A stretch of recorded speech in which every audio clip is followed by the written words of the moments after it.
যারাই ক্ষমতায় এসেছেন তারা অনেক বড় বড় কথা বলেছেন, তারা দেশাত্মবোধের বিশাল বুলি আওড়েছেন, কিন্তু তারা যে আসলে মানুষের পক্ষে, সাধারণ মানুষের পক্ষে নয়, সেটা আমাদেরকে প্রমাণ করে এই রাষ্ট্রীয় যে সিস্টেম, সেই সিস্টেমটা, সেই ব্যবস্থাটা পরিচালিত হচ্ছে মালিক শ্রেণীর দ্বারা।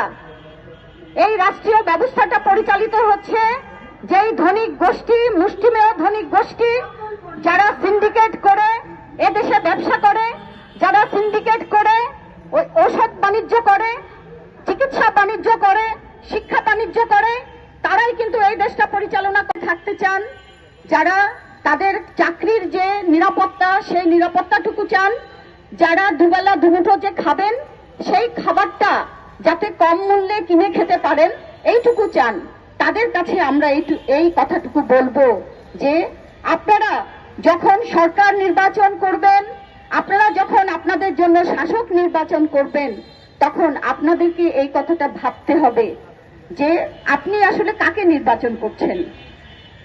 আপনার একটা ভোট হয়তোবা একদিন আপনি দিয়েছেন, কিন্তু 5 বছর ধরে আপনার উপরে যে নির্যাতন, নিপীড়ন নেমে আসবে, সেটাকে প্রতিহত করার জন্য আপনি তখন তাদেরকে সাথে পাবেন কিনা।